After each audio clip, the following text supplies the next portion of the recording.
am Oscar Bermudez. I am a Phase 3 member. All right. Oh, you're dues paid. I don't know why you said it that way. Go ahead. I'm going to just said your name. I'm Samantha Morales. I am Daniel Rodriguez, also known as Daniel. How is everybody? Doing pretty good. Yeah. I mean, it's late at night, but what's a normal night for Phase 3 if we're not hanging out at night? That is true. That's true. This is where our busiest and our most productive. Yeah. Well, This is why we have trouble sleeping. Anyway. I mean, it's okay. Yeah, I mean, I've been sleeping at 4 again because of Phase 3. Jesus Christ. So Right? Yeah, it's okay. It's fine. Yes. So we were here. You wanted to go into a deep dive about air. Yeah, That's my understanding. yeah, because pre-production. Okay, now, 50%. I don't know. I don't really have that much memory during pre-production, other than key moments there and there. Well, pre-production, I sent the script to Sam and Paul, and it's funny because I did Planetarium, and Planetarium this is just me personally, but I see each project as an opportunity to okay, if I can do this, then I can do this. Mm-hmm. Then I can do this, And Planetarium was that inception of okay, I can pull this off. Now we'll do something a little bigger, obviously a lot bigger. Mm-hmm. There's not a connection or anything, but there is a little nod at the end of Planetarium to what's coming. Mm-hmm. Because the final shot of Planetarium, when spoilers, when Monica walks out and Miguel's standing there, before it cuts in the background, there is a light that we put up, and it's very neon pink, and it was intentional of sorts, because it's like this hint that really only kind of I knew until now. Mm-hmm. That's this is what I just thought of it right now. Yeah, well, this is what's coming, because I knew this was already cycling in the back of my mind. But I guess what I was leading to with that as well is when I did Planetarium, we had already done Inked, and I saw what timeline's so messed up for me. Well, This is my point. I saw the level that Sam can get to. I toyed with the idea of having Sam at Planetarium, but then I was like, no, I'm gonna save Sam for this. Mm-hmm. And I explored my other options for Planetarium, which was wonderful. Mm-hmm. And we'll talk about that a different time. But so when I knew we came upon it, it was time. I sent the script to Sam and Paul. I was editing at that point Planetarium as we were slowly ramping up air. Yeah. Sam was all in. I still have those text messages, actually. Mm-hmm. And I do. It's on my old phone. I'm always in. Yes. Sam was in. Paul was in. Paul immediately started location scouting with me, and that was the start of Paul's addiction. Yes, it really was. Yeah. Again, I didn't initially want to do it on campus, but it was. The more we looked around, a lot of the architecture on campus, specifically the sports building, it's very almost like brutalist with the architecture, and it's very cube and a lot of hard lines and everything, and it fit really well. From there, we did a light test, and that's when we tested the bracelets. We tested pink, we tested blue, and then we landed on red. I'm surprised you remember a lot of this. The reason why is because I have it on film. It's so much that you're talking about. It's it's actually bringing back a lot of memories I've forgotten during pre-production. Because I remember when we wrapped No Honor Among Thieves, we went to go have lunch near this Mexican restaurant, and I just remember we passed this one building, and there's this little entrance tunnel, and I remember Paul was like, "Hey, Daniel, what about this place for air?" Mm-hmm. And I was like, okay, those key moments that I'm starting to remember during pre-productions, us walking towards the gym for the location. And I remember that was the day when we were exporting for the best of and all that it was export complicated stuff. But I'm just remembering all those key moments of pre-production. But Well, here's another thing too, because this is what I'm saying. You were more involved in pre-production than you realized, because the light test.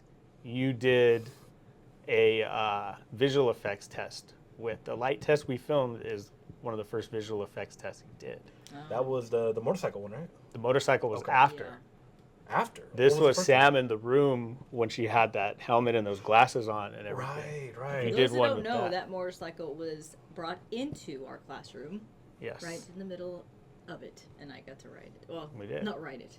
The- Sit on it. Yeah, there's a because I couldn't ride it. Because you're tiny? Yeah. I think we discussed in the last one, but I guess I'll discuss it again because Alika was trying to teach me how to ride it. And he kept messaging me, when do you want to learn how to ride it? I was like, oh my God, I'm so excited. But other internships, we were like really busy. And I said, well, between this hour, I was like, you know what? How about during the break, Christmas and New Year's, we get together and you show me how to ride it? And he's like, great. I ended up getting COVID. So I didn't get to actually get taught in it. For some reason, COVID only lasts for a few days for some people. It lasted 2 weeks almost. It felt like a month. Yeah. It looked like I was dying. And then so when we got to the set, because we had no time to teach me again, and then we got to that scene where I'm supposed to get off the bike, and I didn't even realize it because I was just so excited to be on the bike the first time with the light test, that my feet never touched the ground. So either way, if Alika would have taught me how to ride it, I would not have been able to ride it. We would have had to make a rig around the bike, essentially like training wheels that would have been out of frame for you to be able to ride it. But to backtrack a little bit too, the test with the bike in the classroom, I remember we set this date for this light test in the classroom with the motorcycle. And I remember going up to Samuel and I was like, hey, we're going to do a light test later. And he's like, well, what do you mean? He goes, does Lucas know? And I said, yeah. Then I went and asked Lucas. And I said, hey, I'm going to need to do a light test for the project that I pitched to you. Can I bring a motorcycle in the classroom? And he's like, a motorcycle? And I said, yeah, we're not going to turn it on or anything. And he's like, all right.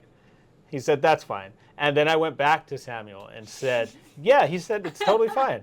So, yeah. Yeah, sure. Yeah, it's fine. Sure, he approved it. And he was like, why are you being so extra about it? I said, well, we're bringing a motorcycle into the classroom. And that's it.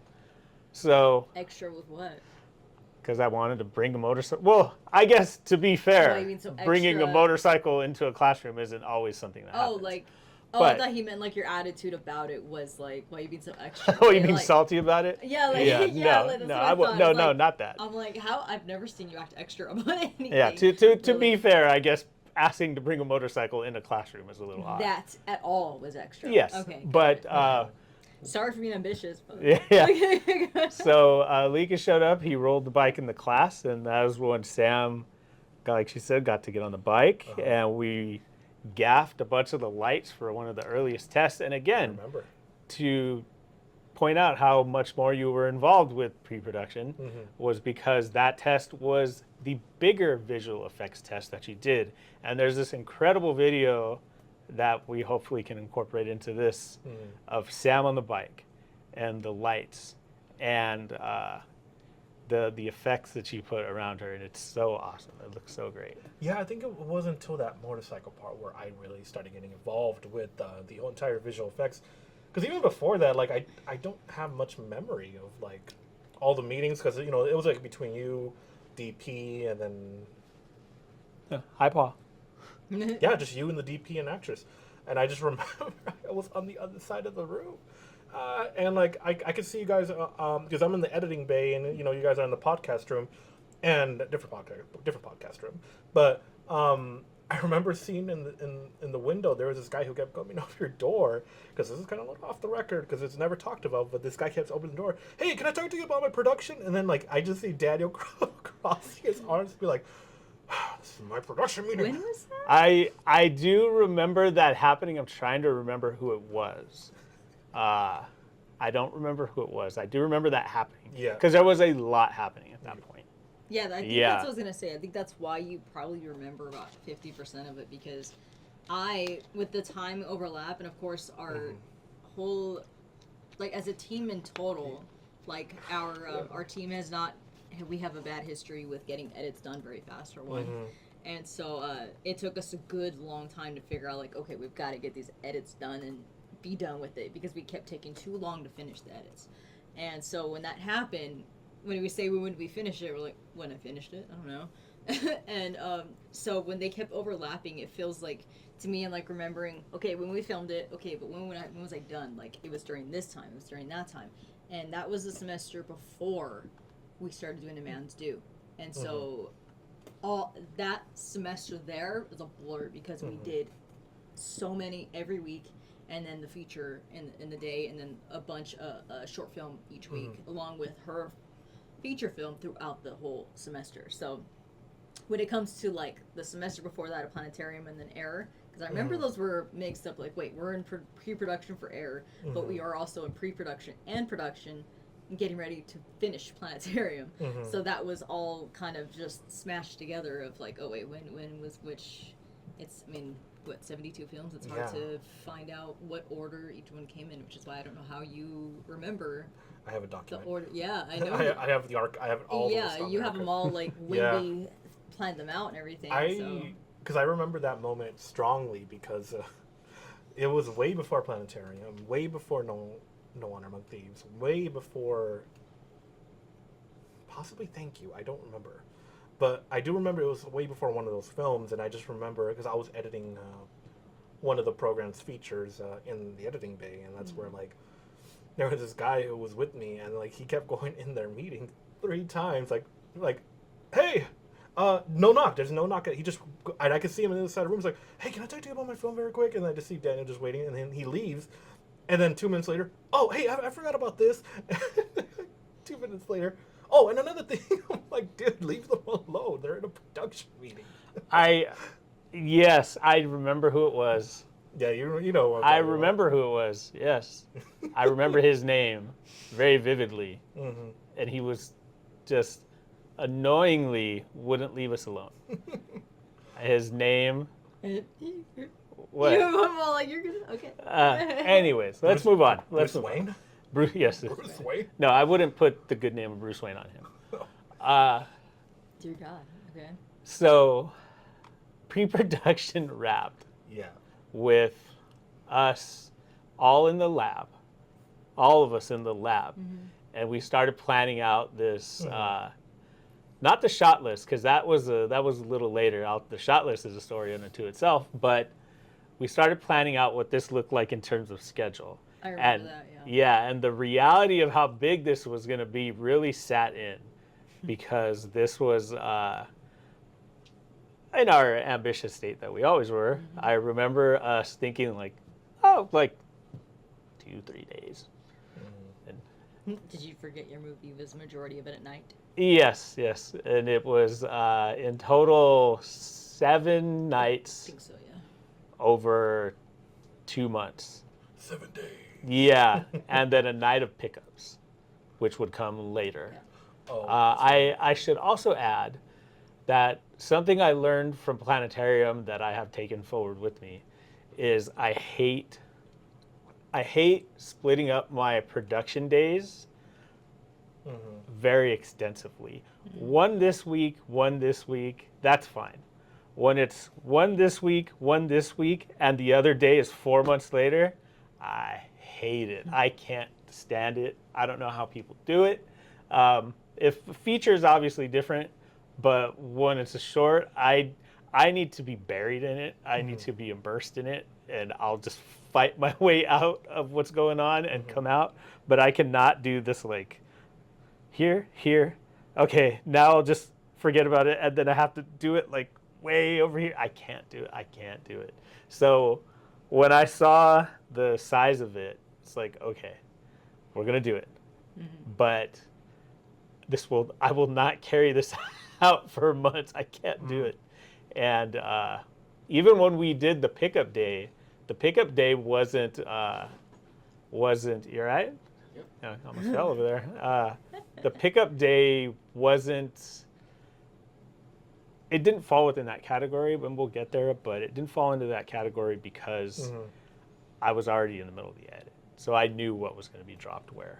But anyways, we were in the lab. We put this on the whiteboard. And I remember, I don't know if you guys remember this, but I do remember this moment where we were done and we all just stood there like just looking at it. Yeah, like, all right. Yeah, this is our life for the next couple of weeks. I actually have that photo. Yeah. Nice. I remember I would get confused between the days of production. Like I wasn't really involved because of it. Like he had me there for like meetings to know what was going on. But as to like me doing anything else, yes, as to me doing anything else, Daniel, whenever he has me in his movies, he makes it very aware that he doesn't want me doing anything but acting. And if I am able to do anything else, it's very, very, very minimal. Not even lifting a damn C-stand half the time.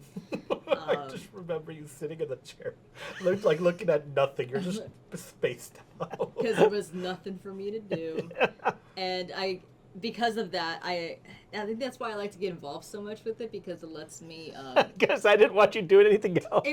The director bored the actress. You like to keep me separate from it, and when I'm separate from it, for some reason I don't get as connected, and I don't remember like what days are coming up. Like I kept asking you, what day's the big dance room where we have our whole entire exchange with me and the general, and you're like, oh, I'm like, is this it?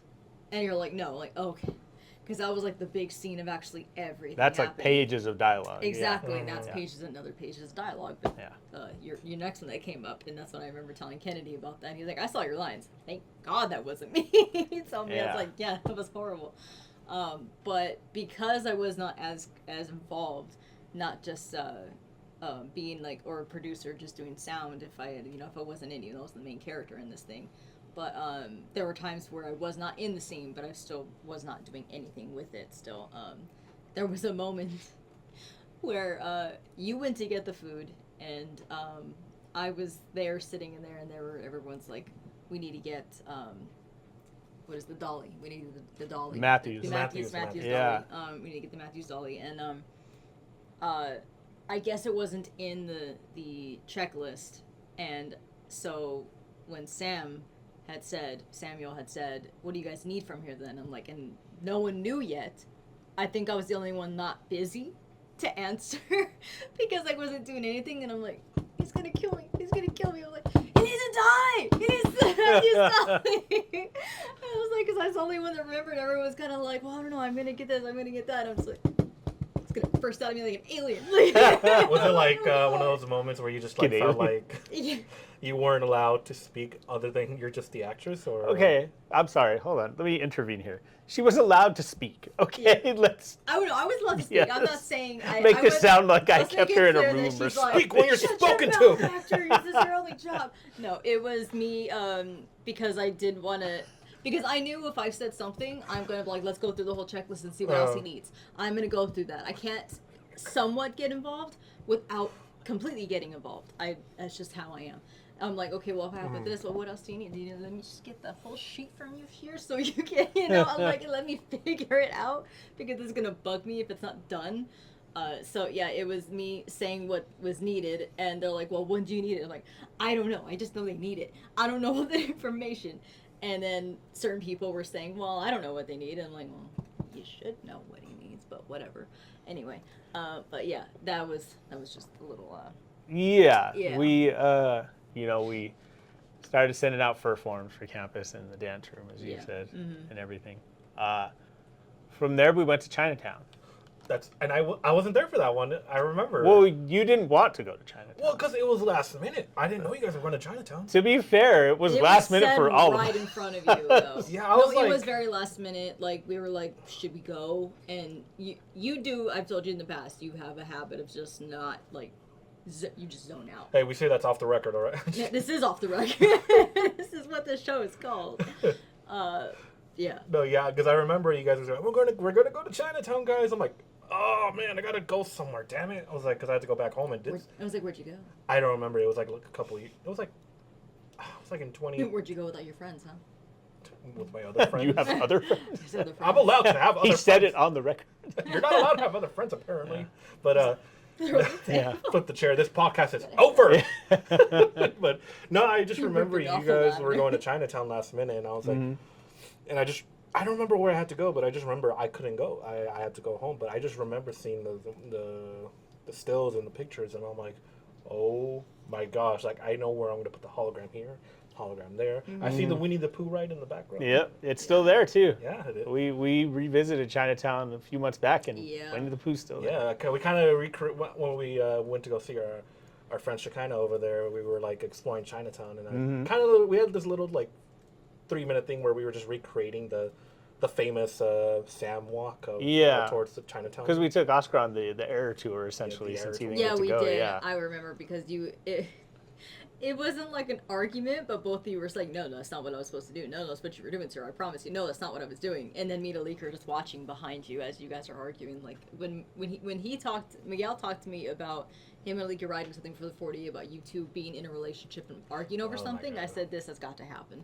Because then I see you guys arguing over and over, and I'm like, oh my god, this is going to happen. Because we were just behind you guys, and you're like, no, and you wouldn't let it go, and he won't let it go.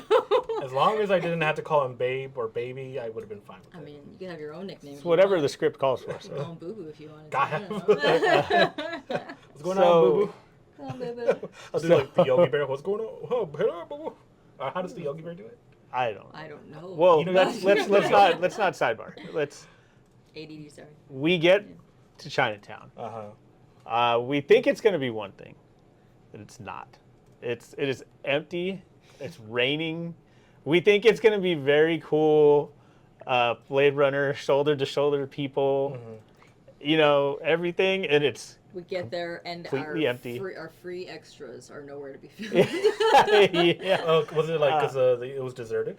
Well, to be fair, it was like the middle of the week. I don't know. Like it was it was like a Tuesday at 9 p.m. It's not like I'm there all the time to know, but yeah. I feel like it wouldn't have been that empty. I mean, it was in the evening. Some people did show up towards the end, but not as many as we were hoping. And it was somewhat raining, so when we were done there, just like it was perfectly washed for like the entire scene. The reflections, everything, But I mean, I felt like it probably would have been busy. Just the damn parking's always hard to find anyway. So like, where is everybody? Well, I mean, that's LA for you.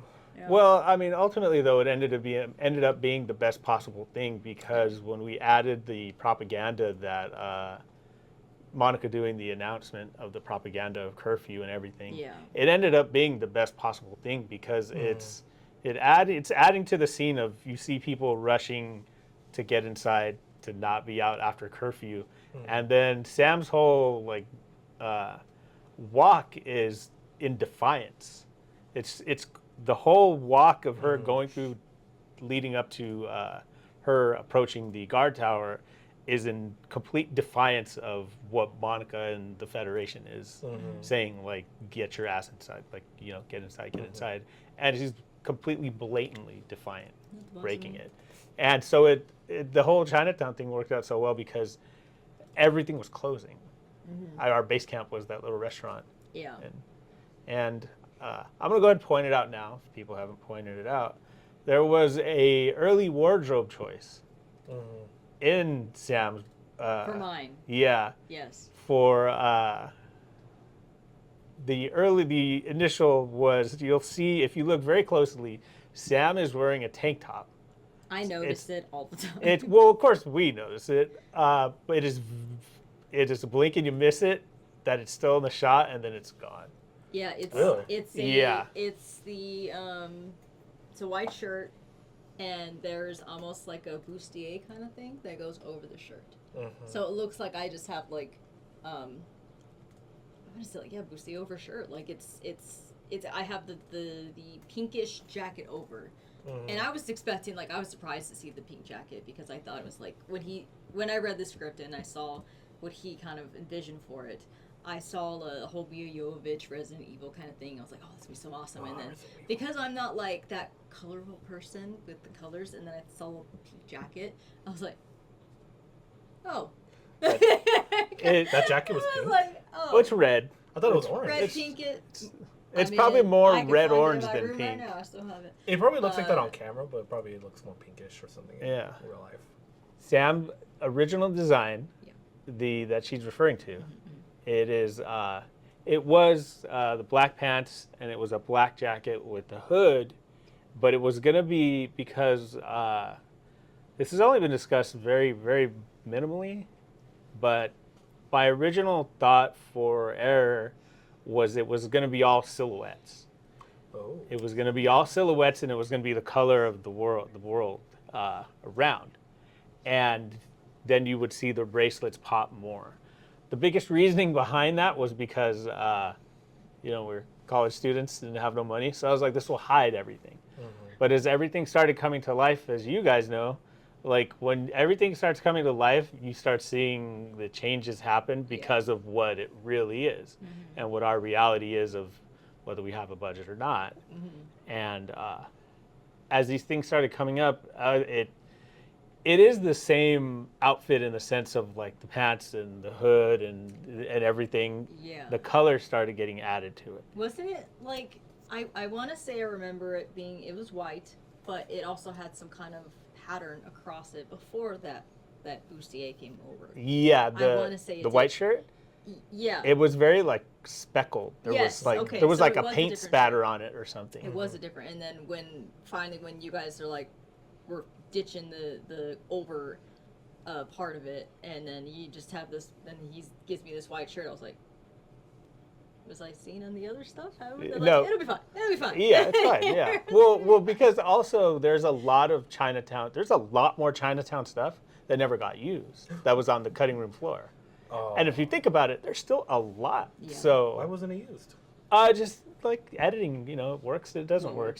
Yeah, because I remember your first trailer. It's like Sam looking back. Yeah, she turns and looks. Yeah. That was the big reveal, and you asked Lucas. Yeah. If you could play at the end of our first screening, I believe, because it wasn't entered into Wolverine Con yet. That was the premiere of the awards, actually. After premiere of Thank You, and Your No Honor Among Thieves wasn't there? I don't remember. I feel like it was in the LA building. It played during the day, and then the rest of the movies is because I know because Blood Ties was in there as well. But after that awards ceremony, Daniel had asked for a time at the end to show it because it was an FTBM project. We used all the lights and everything from there. A majority of the equipment, I believe, was used from FTBM. So, and he was talking with Lucas very closely about using the facilities, the lights, trying to get some of the faculty involved with the production as well. And so, when Daniel finished it or was almost there, I think he was almost there finishing it. He said, "I made a trailer. I want you to play it." And Lucas was like super excited to yes, we'll play it at the end. And that was the sneak peek everyone saw at the awards ceremony for Wolverine Con. Everyone won the awards. Like, all right, Lucas made this whole speech of I have one of my students here that wants to show this. We're so excited, and he put Error up there, and that was the big. And you can kind of see it almost the colors kind of saturated a little bit because of the color the projector. The projector was just super harsh. And then so when it played, of course, Paul was like, "I don't like that." No, none of us did. Paul was like, none of us did because of how it was just harsh coloring, and of course Paul was just not happy with it. He's just none of us did. That's what it showed. But I don't like this. I don't like this. I don't like this. Yeah, it was. I think you were even like, "Why is it like that?" Because that was the tease that essentially led up to the premiere a year later. Yeah. But. And it's not in the movie. Yeah, it's not. That part's not in the movie, but me just going like that. There's a few, but I'm notorious for using things in the trailer that don't get used in the movie. You're one of those? I am, yes. I hate that. Because it's supposed to be hidden. Yeah, because I know how you are with spoiler alerts. Okay, I get it. But at the same time, how are we supposed to know what the movie's about? And when I can tell you how many times I've watched a trailer that had something in there that was so funny, or I'm like, oh my god, that looks so good, and then you get to the movie and it's not in there, and you're like, the best whole reason I went to see this movie was because of that. I get it, because there are things that I've seen in trailers that are non-existent now, but we're getting sidebarred here. Let's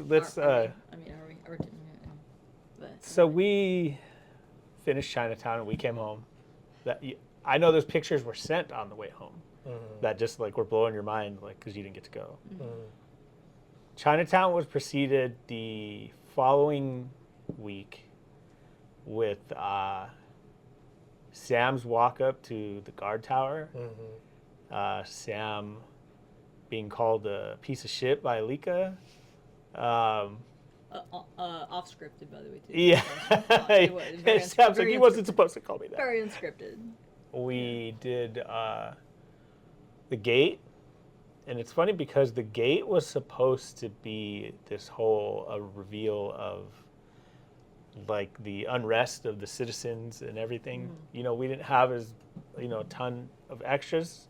Well, obviously we made it work. We always do.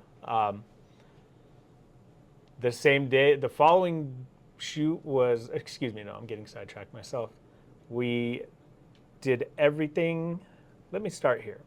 We did everything at the guard tower. We did Sam approaching the guard tower, Alika calling her a piece of shit. We did Sam at the gate. That's when I was breakdancing on the floor because I couldn't get the light to switch. There's footage of that somewhere. I'm sure there is, yes. That's when we were, when I got yelled at specifically, because we were, so the guard tower, if anybody that doesn't know, is the back of the football stadium. It's still there. You can go and see it to this day. Again, that very cube-like structure, architecture. The very fine maintenance men and grounds workers on campus, very wonderful men, were not happy that the gate to the football field was left open because we were having to go in there and like walk through the gate, walk all the way across the field, go up the stairs of the bleachers, go into the tower, and set up lights and everything. So we're like, well, why would we close the gate? And then the gentleman in charge, I still see him from time to time. This golf cart comes rolling up. Who's responsible for this? It's my shoot, so of course I'm responsible. It's like, I'm like me. It's like, why is the gate open? I close that gate every night because so people don't sneak in here and sleep in the football field and this and that. I was like, I'm so sorry. So we closed it, we locked it, and he had us keep the other one open. That is the gate where I proceeded to breakdance, fall, whatever you want to call it. Because I was trying to get the light to switch. But wait, what was the difference though? Like with the other gate? The other gate was closer to the street where people could just walk in and everything. Which gate? Was it the one by Lot 8? Or yes. Was it? Oh, okay. Yeah, and the other gate that is in the film is like in the campus where all of us were. So if anybody were to walk up, we would have seen anybody and tell them like, hey, you have to leave. It's the same reason why they lock the restrooms at the media center, because then if it's open, then they end up going in there and using the sink for a shower. Yeah. We also did that night. We did the server room. We did... Damn, we did a lot one night. No, you know what? This was split into 2 nights. I apologize. I mean, I don't know how you keep track of it, because it was a lot. We need to go back because we get the Matthews dolly. Everything's going great. And that was your Megaphone, right? Yeah. Okay. Yeah. And I'll never forget. Is it Zach? Yes. Yes. Okay. Poor Zach. I'm sorry, Zach. Like he's a sweet guy. I am holding. I have, because the Megaphone has the mouthpiece, whatever you want to call it, you either talking to here, and you're holding the Megaphone out like that. Yeah. I didn't know. I'm looking here, and I'm holding the mouthpiece here, but I'm holding the Megaphone here. Oh my god! And I didn't know Zach was right here. And I was like, can we move? Zach! And the Megaphone's right next. And I turned and he's like, what? Like the sound waves are reverberating through his body. I'm starting to Poor see Zach. where that question came from. What are you doing yeah, there? It might have been, he's like, Was I'm going to get before? him. I don't remember, honestly. That was great. But, that was so great. Yeah. What are you doing there, Daniel? Yeah, I wouldn't have blamed him after that because I like really gave it to him. That was. I remember. I think I was there when I saw you say that. You're like, I am so sorry. Yeah, I was. Yes. That was an incredible night. After that, we did Sam in the server room. We did Sam. The server room was you died very early on in the movie. Spoilers. Do I? You died very early on. Let me rephrase that. You died very early on in production.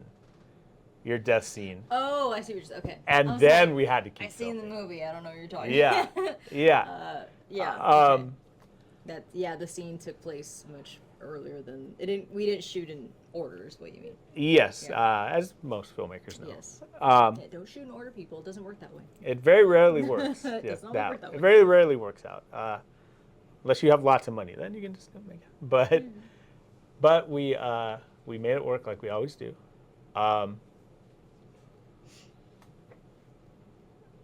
Those 2 nights were nuts because, as we tried to talk about previously, that's when Sam was supposed to jump through the window that we didn't have. Yes. Another disappointment on my end. Yeah. This one was out of my hands, but still. Yeah, to cut to the chase, we were supposed to have a scene where Sam dives through a plate glass window, escaping the generals and all that. The glass would have cost $3,000 for 2 pieces because it was going to be huge.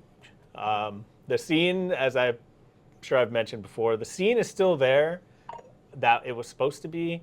She just, you're supposed to silence your phone. Sorry. I literally did like 5 minutes ago. I thought it was in silence. And I turned it down. I'm fired. The scene is still there except her jumping through the window. Yeah. That scene was supposed to precede what you see now of Sam squeezing through the door. Yes. Shot and dying. That is also when I realized, like, oh yeah, you need to take your hood off now. and it's like take 3, and I was like, Sam, when you come in, pull your hood back. I think it's funny because it's happened to me twice already in a movie. With yours, the hood, and then with the sunglasses and inked. Yeah. Because they're supposed to fall off of me. The glasses, if anyone's seen inked yet, the glass is supposed to fall off as soon as it bursts me from, like, it explodes from the car, and it's supposed to fall back, and they're supposed to be like, oh shit, like it came down, and I just leave my glasses there like I broke them or something like that.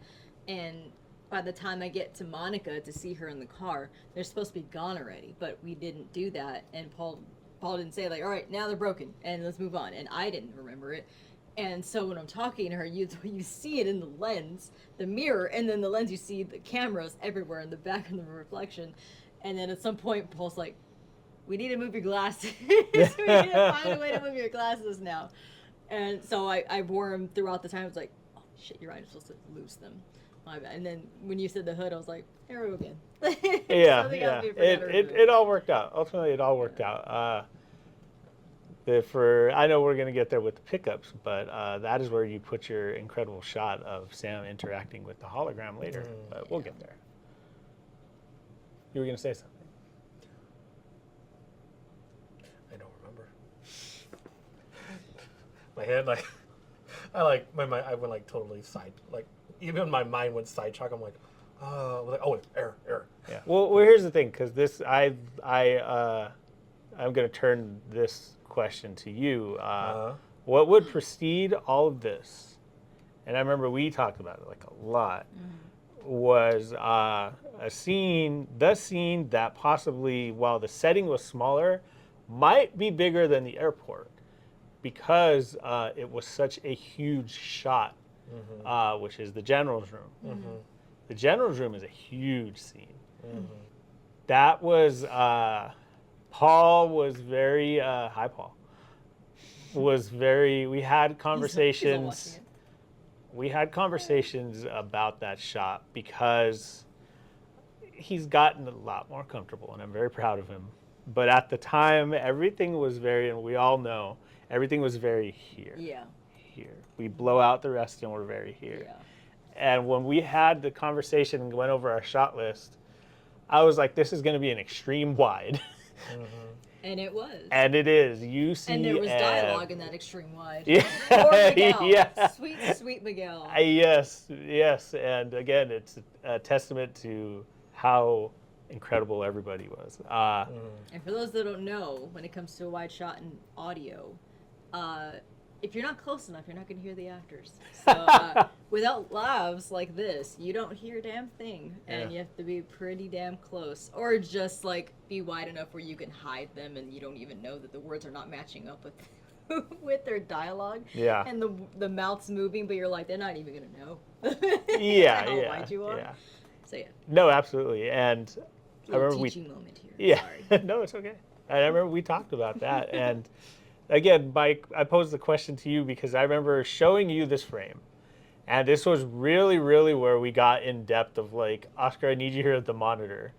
Because all this needs to be everything. And there's going to be light everywhere. Mm-hmm.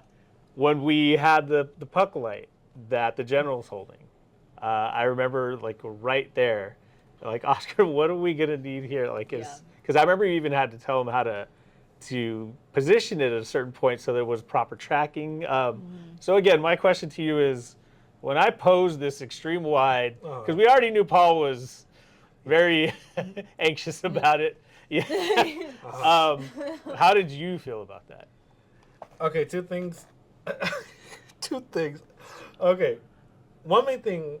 It's not completely off the record, but it's okay. That was the most easiest. Oh, okay. Excuse me. No, it's because there was nothing I needed to mask people out.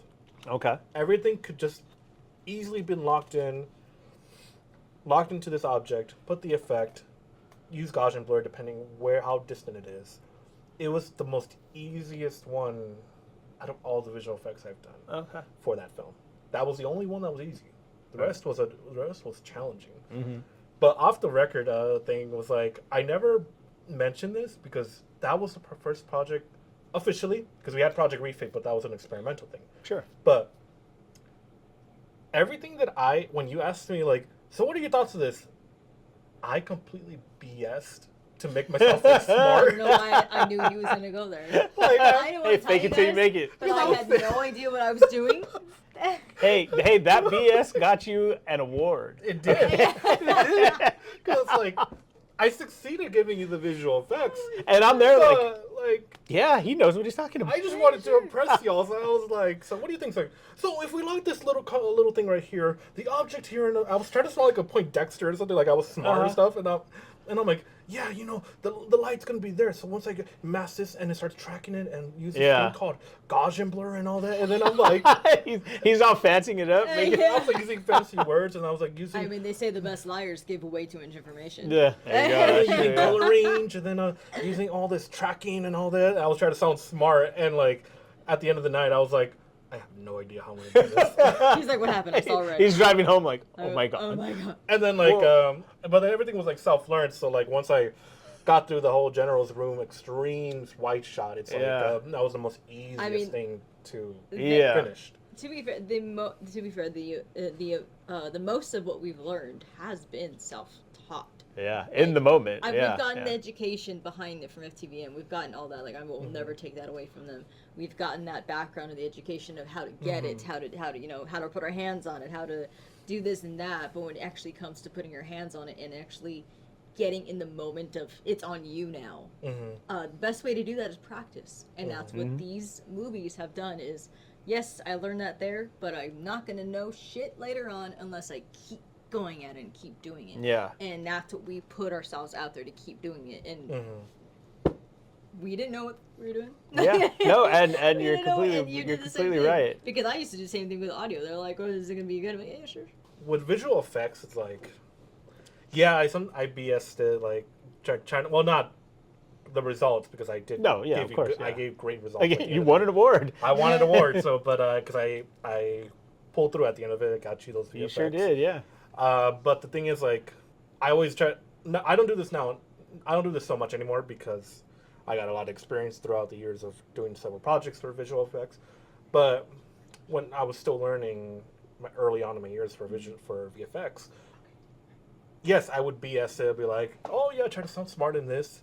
But when it's something I know I cannot do, like if you film something in the dark, I'm gonna say, I can't do nothing here. I can't film in the dark. And then yeah, for anybody that doesn't know, if you want things tracked to have proper effects and everything, you need plenty of light. Exactly. Plenty of light. That also Panavision said it. That also, Yeah, yes. that also goes with, if anyone knows, in any movie you have to have light no matter what. Yes. Yes. So even if it's moonlight, guys, Yeah. it's still light. Yes, so there's still color in it. There's still some light, even if it's a dark scene, dark night. I get it. If you have audio playing, whatever, you have the that advantage of letting the audience hear what that noise is happening and what dialogue is said. You still need light, though.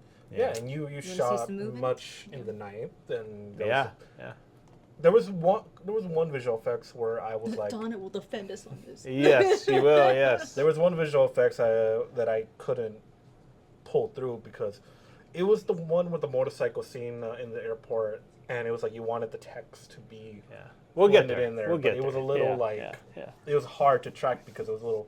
There was nothing for. Well, probably I just need more experience, but like at the time, like making it blend in and making it seem natural was a little difficult. So we were like, we'll just cut that. Yeah. And there was another visual effects where I could have done it, but it got to the point where I'm tired. Can we just cut it? And you were like, yeah. I was exhausted for doing it. Can I not care right now? Well, ultimately, like that. The reason I compare that to the airport is because it was such a challenge for everybody, and I wanted this to be a challenge for all of us. Like, let's go through this fire together. Because production is already that anyway. Challenging, yeah. For you with all that dialogue, like. Well, I remember being at the airport. It wasn't that much dialogue for that part. The general's room was most dialogue, but being at the airport. That's the meat. That was the at the airport. It was freezing, and where I'm right by the bike, and it's when the phone call comes in. And I said, can someone read the lines for the other side of that phone call so I can get the beats right of when the line was saying? So when Adam comes in, I can say that, yeah, sure. And I say, the phone call comes in, and I say hello, and somebody forgets to say hello back. I'm like, hello? Yeah. I didn't hear anything, and it's supposed to be Adam or someone. I think it was Marie that ended up reading it at the end of it, because everyone kept forgetting you don't have to do this. And I'm saying, hello? And nothing came through, and I'm like, hello? And they're like, because no one said anything, and Daniel's like, oh, somebody read the line. We'll get there.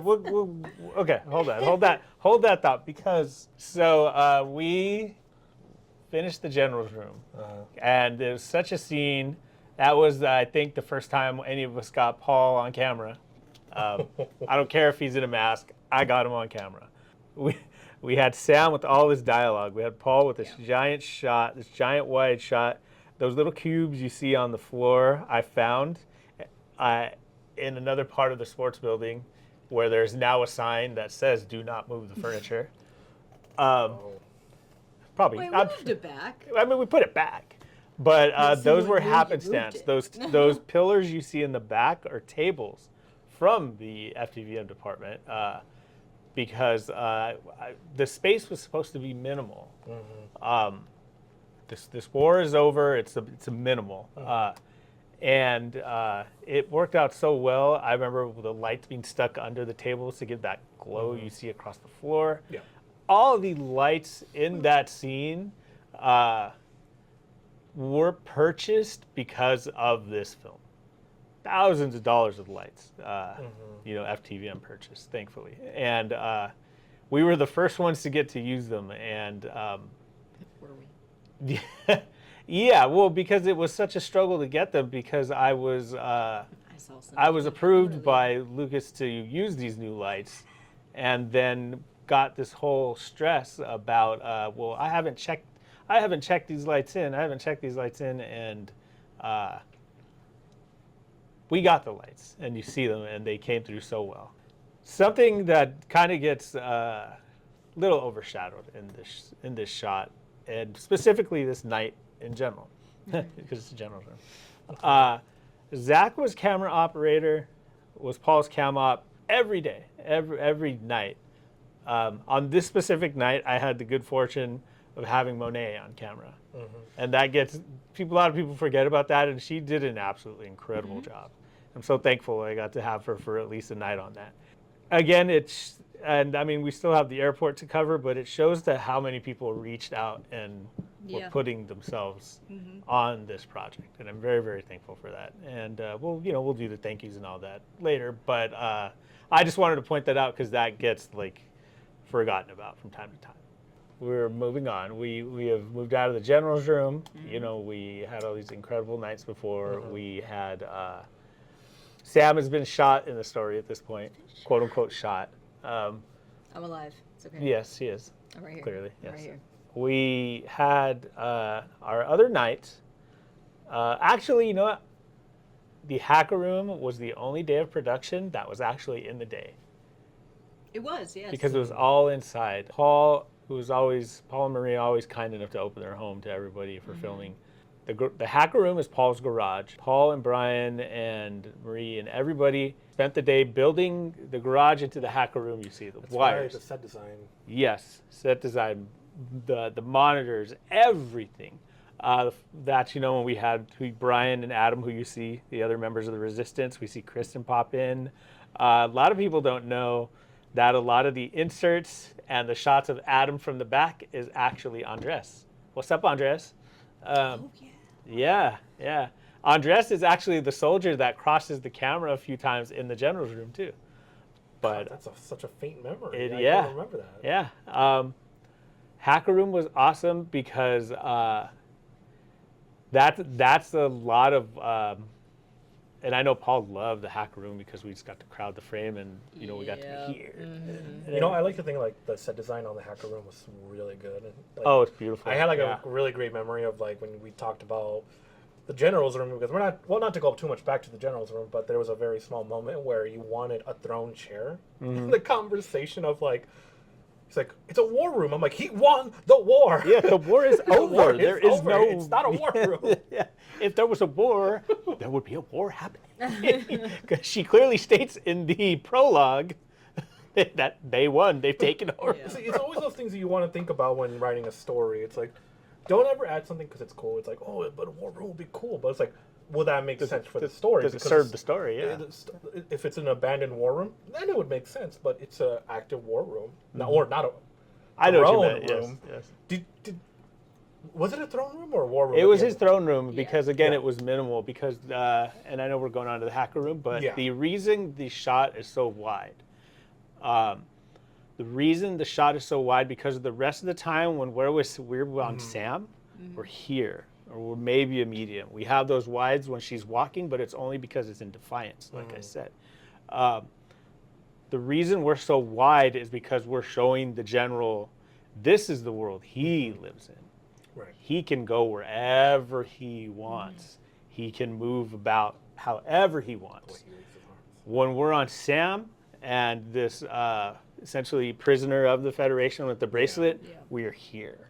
We're right. She cannot go beyond this. Yeah.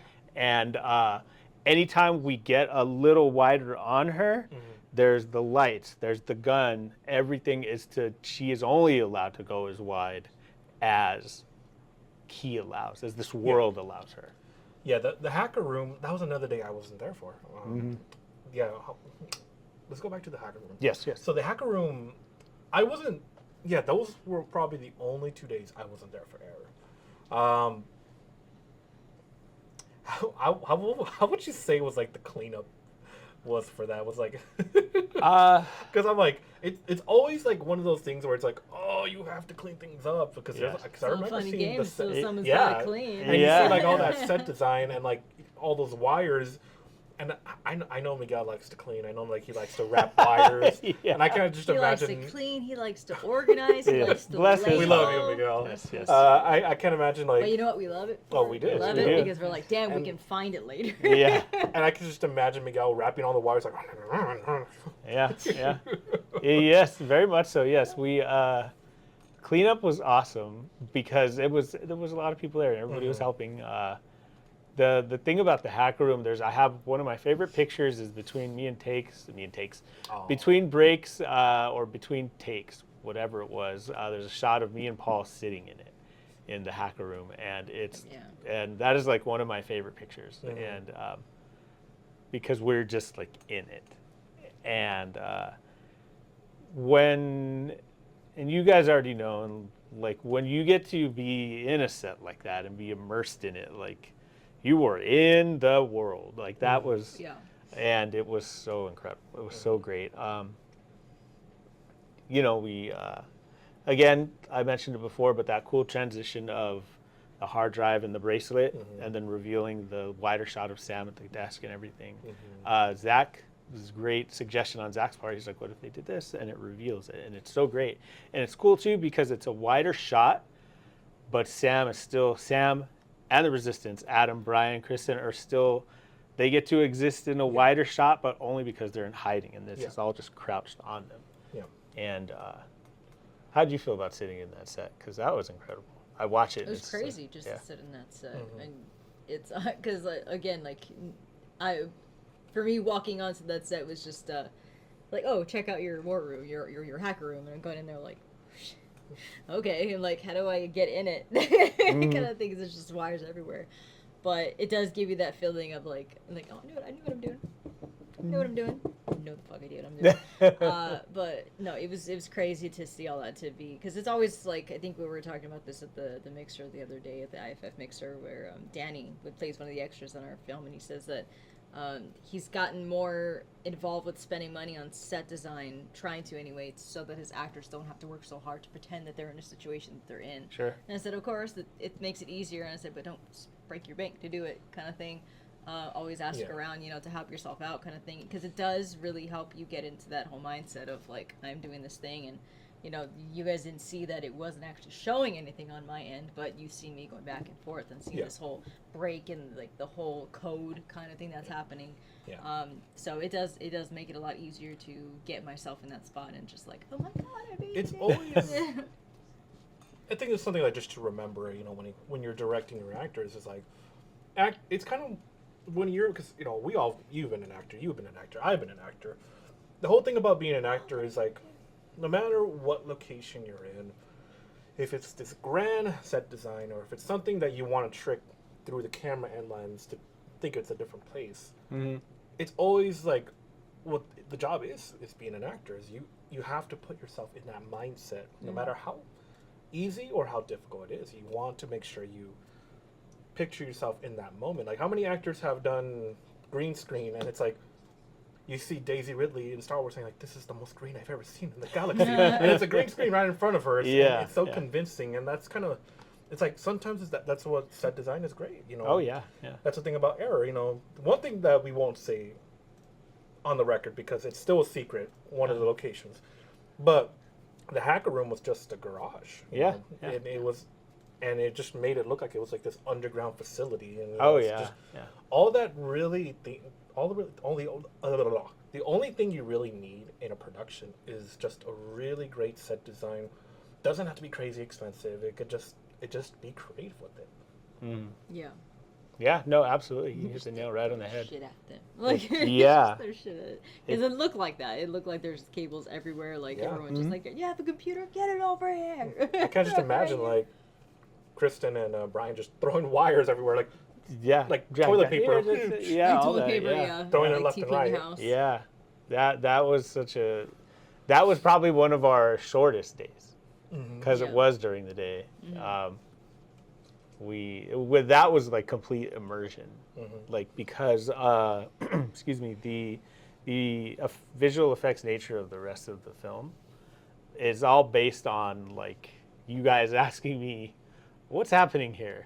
And like, you'll see it when Oscar puts the effect there. And it's trust, it's a lot of trust. Trust me, you'll see when the effect. No one's gonna get it. I've had that happen in my film too. They're like, I don't really get this shot because the effects aren't in yet. Yeah, like the one of the pickup days where, I think it was one of the pickup days where we had the Apple monitor thing. And Sam was just doing this to an invisible beep beep boop boop beep boop, and like, and then it looks so weird. But then when you see it on the final results, it's like this like holographic button thing, like boop boop boop boop boop. Access granted. Yeah, because I remember asking Daniel, "What's the password?" He's like, "Whatever you want it to be." Okay. and it worked out so well. And 1, 2, 3. Yep, there you go. And that pickup day is when Sam is putting the code in, for anybody that doesn't know, that was on a pickup date. and it's obviously in the scene that's supposed to be in the server room when you're climbing the steps. Yeah. That was also in the garage. Well, that is a I was completely dying. different. Yeah, that was a completely different day, and it was matched incredibly. But again, like to what I was saying, like the visual effects nature of like, just trust me, you'll see what this is gonna be. That day, we didn't have to worry about that. Mm-hmm. We saw it. We were living in it, and it was so awesome. Mm-hmm. Yeah. Yeah, and from there we went to the airport. Mm-hmm. Mm-hmm. Oh, the airport! I remember you got sick the entire day. Yep. And like you just came out the hangar HQ place. That day. And you were just like, all right, guys. Well, that's not how you sounded. I mean, probably in my memory, was. for some reason, you sounded like, all right, guys, call action. You the cops. Are you the cops? You the cops. He's like, all right, Sam. So you're gonna get the bus. Like, all right. But you had like a rasp in your voice. Oh yeah, I'm sure it's on film somewhere. Yeah. Like, yeah. That next day, I got sick. That's a wrap, guys. Was it right after that we went to Vegas? Less than. Oh yeah. It was a day and a half later. We were on the road to Vegas. I remember my throat was on fire. I was like, God, I need Halls. He's like, did I get you sick? I'm like, I don't know if you got me sick or if it was just because it was or like the below... minus 32-degree weather we were in. Yeah, because I remember Juan coming out with like the burner from the food that they had there, and he comes out, he's like, you want to heat your hands up? Like, oh yeah. And I was like, not feeling anything. I'm like, just put my hands in the fire. He's like, you're burning yourself. I'm like, I don't feel shit. I'm freezing. I was like, it feels good to me. But yeah, then it didn't burn, so I thawed. I remember that. Yeah, the airport was kind of this culmination of this huge film we got to do together. Mm-hmm. This huge location. Yep. Alika outfitted his bike with lights that I know are still there. I don't think he says they work anymore. Yeah, they're on there, but he said I don't think they work anymore. Yeah, but they're still on his bike. They wouldn't allow us to shut the runway down for 8 hours. The FAA wouldn't let them. Mm-hmm. Yeah. But they gave us this, they call it the throughway, I believe, where the planes are supposed to taxi and everything. Mm-hmm. They're like, you can have this as long as you want. Alika was, the speed you see Alika at on the film, he was close to doing 100 every single time. He was flying, and he was enjoying it. He was also being chased by the drone, which was a small feat in itself to get airport to approve drone usage. Yeah. It's very hard to get drone shots anywhere, especially at an with airport. A permit. Like especially a permit. Yeah. There was more expensive with insurance. Yeah, we had this plane graveyard that you see in the area of all these dead planes that Sam got to roll up into and walk through and do this epic shot. I remember when we set up the shot of you taking off the jacket. Yeah. And you threw it. And watching the playback, it's like, it's not, that's it. It's like, it's one take, because it's not going to get better than that. Like, that night was like, we were having such a good time, and then it got to the point where we had this guy on a dirt bike, just, and like that, we thought, it's like, okay, we'll just wait so we can continue to take. And then he just stops, and we're like, what's he doing? Yes. And then he does this like 360, and then it's like, okay, he's gone. But then suddenly in the distance you hear, yep, and he got in the hangar, and I'm like, okay, and then that's where like Vince and Havo went to go check the guy out, and like I'm not sure if one of them was ready to like defend themselves before I don't know if something was going to happen, but yeah, that was one of the most tense moments. Hey, that's Vince. Vince always goes above and beyond for everything. It's Apple. Yeah. What would we do without Vince? Yeah, that was a hell of a night because the load-in was great. We got situated. We got camera up. The planes were incredible. There was a random ass chili cook-off going on across the street at the brewery. Yeah. I think I remember faintly about because Hangar's right there. We can cut that out. But Hangar's right there, and they had like some event going on. But if it wasn't mentioned, that is the Redlands Municipal Airport, who were kind enough to open their doors to us students. let us race a motorcycle up and down their airport. Yeah. That wind messed up my hair flip. Yeah. Yeah. you always were struggling for a good hair flip. Yeah, because they're like, well, you're like, yeah, take off the helmet, and you're just like, and I mean, everyone has their moment, like to like just take it off, and of course the wind just. I was like. Those around the time when we were actually able to get the lights, and then we were having like such like, okay, this is awesome, and then I have this very strong memory of Paul be like, I was like, well, what happened? Each light for every 10 seconds turned off. Yep. Batteries were turned off. Like, oh god. He's like, guys, you gotta get this. Get the tape. You were losing light. Yeah. Go. Yeah. And this was also the moment that you brought up earlier where you were giving your dialogue, but you had nobody feeding you the lines. Yes. Yeah, because I wanted to keep those beats for Adam, so because I knew I was going to be talking to him from another part. It's not even close to being the scenes like there. He's not there, so he couldn't really read them for me. And I don't remember if it was afterwards when I said that you were going to read them to me, and then Marie's like, no, I'll do it. But then I think everyone forgot to do it. Because when I got the car up, because didn't we all motorcycle, and all of us, everyone's like, what? And that's when I was like, hello, and and then Marie's like, sorry, that was me. There's like so much moments going to that airport. I don't think I ever told you this story because me and Sam, maybe you remember Sam, but we decided to carpool because the airport asked to keep minimal cars in the airport. Yeah. And I don't know who was driving this SUV. We got into this SUV, and not a lot of us. We drive little cars, so we don't like driving those tanks. And getting to the airport, it took us street to street, probably just 8 or 9 minutes. And then we see the gate, and whenever you try to press a brake on those SUVs, it takes some time to stop. And I forgot who was in the car driving, but we're like, stop. Almost, I feel like we're about to smash through the gate. I want to say it was Miguel. Was it Miguel? Yeah, I think it was. I don't know. Was it? Because I know I drove my car there. Yeah. And it was like, once I was there, I didn't leave. I thought you were driving. Wait, weren't you driving? No, I hate driving those damn big ass cars. Yeah. I hate it. Yeah. Even for La Shelta, he was late to go and drive us all up to the vineyard, and they're like, well, can you drive? And I'm like, what? It was the truck. I was like, I don't want to. But we had to get there. So. Yeah, I remember when we stopped, we just all looked at each other like, we just laughed. Yeah, the airport was another instance of we're in this world. We get this place, this awesome location. It was the second the sun went down, it was freezing. Yeah. We got through it.